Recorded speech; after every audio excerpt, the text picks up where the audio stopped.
Let me get my rapper shot. You got a rapper picture? Can I get a traditional fucking rapper picture right here? This is, you know, I'm going to do my rapper picture thing here.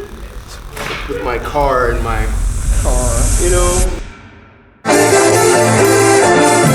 I lost some confidence, I'm trying to get it back though. You niggas frontin', but I'm coming through the back though. See what I'm saying? Like words spoken from glass jaws, so heavy.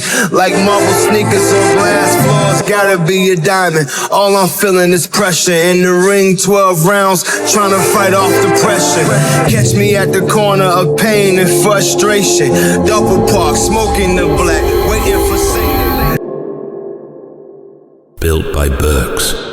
Get that on camera. So literally we'll have like on sticks. Okay. We'll have it on sticks, get a couple takes, and then same position, but then now we just smash in the mirror so we don't switch. So then when it comes post, I can just be like, okay, let me take Burks out the mirror and just have the shit smash. You see what I'm saying? And then when I'm in another outfit.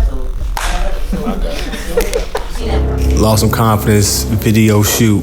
First time having a video shoot in over a decade, you know, making sure everything is right from the drip to the personnel. The morning of is always something. If it ain't something, it ain't nothing, in my opinion. You know, people was late. You know, one of our gaffers, she got pulled over. You know, if you're in Atlanta, you know they call it Snob County. She got pulled over in Snob County. Had to take her, somebody come pick her up, take her back to her crib, bring her back. Stylist was late. It's just, you know, the hurdles of doing something that you ain't done in a long time. Patient and occupied out this thing with these dope ass pictures you just sent me. You feel me? Just trying to for me it's been a long time coming, and it's crazy because it feels like, here's the thing that nobody talks about. Nobody talks about artists, especially when you're on your independent grind. We're the last people to eat. Like, and yesterday I kind of had not a moment, but I'll say a moment. I was like, I'm paying out a lot of money. I'm talking about producers, BTS. It's, you know, and it's not a complaint. It's just there's a struggle within my business brain, and then within my artistic creative brain. My business brain is, nigga, make a product and sell it. You make a product, I sell it, I'm able to get the money immediately. Like it's a transaction.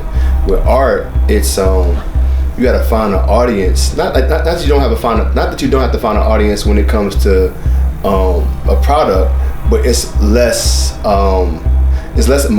emotional. It's less not tied so much to who you are as a person or who you are portraying yourself to be as an artist or what you're trying to put out. And in this, it's like you're trying to find a tribe of people who rock with you for who you are, that will also want to pay you to be who you are.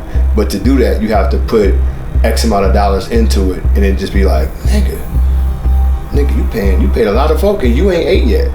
But it's a part of the grind. So like I said, yesterday I had a moment. I was like, nigga, you know, you could have, what you spent on this, you could have did da-da-da-da. But you know, if you love what you do and it's something that you passionate about, you gonna sacrifice some things. And sometimes the sacrifice could be time, it could be money, it could be relationships, friendships, it could be all the above. So, but I feel good overall. I'm excited about the project. Everybody who's heard it is like, oh, this shit feels good. And like the cool thing about playing a project with people who haven't heard it and they hear it in its entirety, it's the cool thing that's keeping me going about it. Because for me, I've digested the music already. I'm actually really ready to start working on the next one. But when people hear it and their reactions, it makes it new for me every time. Like, oh, I love this. It makes it new. Like I was sitting in there with my barber and I played on the whole album. He's like, yo, you got some shit on here, bro. Like I'm rocking with it. Like, you know, so it's like being able to that's the thing, the reaction of people hearing your stuff for the first time and really gravitating to it is the thing that's gonna keep me going throughout this process. Because when I tell you, I'm like, bro, you know, we could have, you know. But beyond that, I'm happy. That's good. And I'm excited. Very excited to do it, what I came to do and set out to do, but it's definitely some stressful things that could have been prevented if communication had been better. And I'm also gonna take that on the chin myself. Because as a leader, you got to communicate your expectations to your team so that it's clear. Yo, do me a solid. Can you go back there and tell Benny that we're gonna need an extra hour? Yeah, I'll stop right with him. Okay, thank you, bro. Alright, fine. Oh, this is Patel too. When you see this, y'all ain't gonna fucking use half the time up for y'all motherfucking B-roll, nigga. It's A-roll time, nigga. The fuck?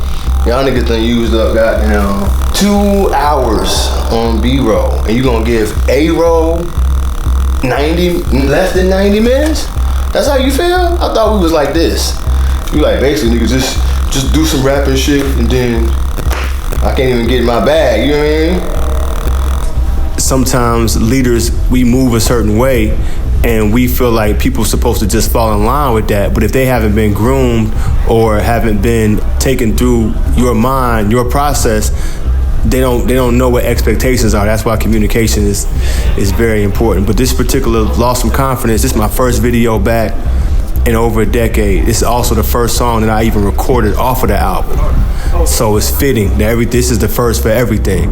It's real spiritual for a grown man who is pretty confident in himself to say he lost some confidence, and that be the first song that you record. It's a lot of vulnerability in writing this, and even performing this, trying not to be so swaggy, so saucy. Really trying to distribute those feelings how I see them and how I felt them and how I wrote them. At times was difficult because I'm excited as hell. Like, ooh, you know what I'm saying?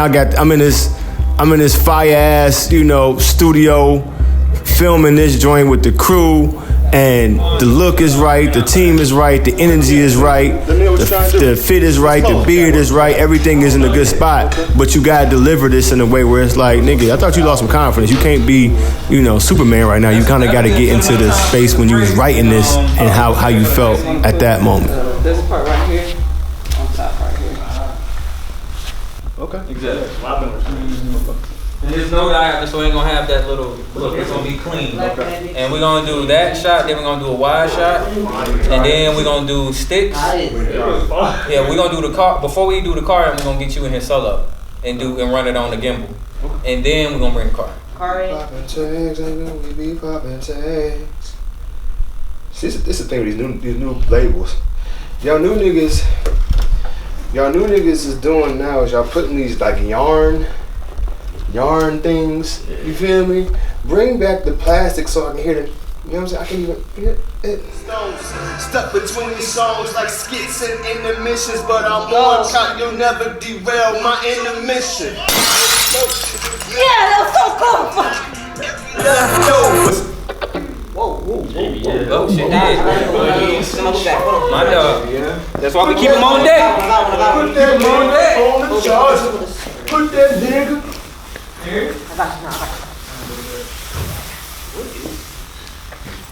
I like that. Make sure you use the whole space up too, Bert. Meaning like, I love what you're doing right here, but even come around, you know what I'm saying? I guess. Come around, you can even get a little closer to do. You know what I'm saying? Even shift perspective too. But no, I love what you're doing.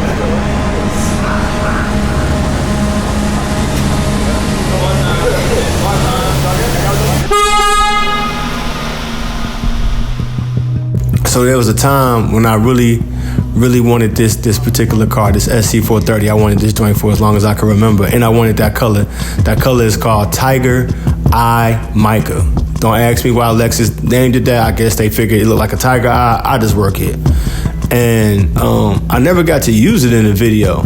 I had it. I used it in some short films, but I never got to use it in anything that I did for myself.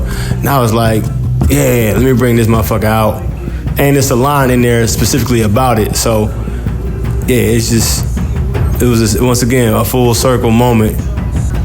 Built by Burks, it's funny because my accountant, my CPA, came up with it because I was trying to figure out what I was going to name my company. My original label that I started when I was 16 years old, 17 years old, was called Embassy Music. And, you kind of grow past things. And as I was coming up with the names and getting the stuff together for the bank accounts and all that shit, she said, you know what I like? Your thing should be called Built by Burks. Built by Burks. And it stuck. I was like, yeah. Cause this shit is built by Burks, nigga. I am the motherfucking architect of this shit. So that's what that came from. Shout out to my CPA, shout out to my accountant. Yeah, built by Burks. So everything you see me do outside of music, inside is gonna be built by motherfucking Burks out this bitch. You feel me? BIDAC out now. Go stream it. I lost some confidence, I'm trying to get it back though.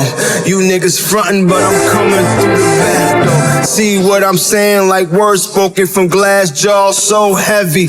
Like marble sneakers on glass floors, gotta be a diamond. All I'm feeling is pressure. In the ring, 12 rounds, trying to fight off the pressure.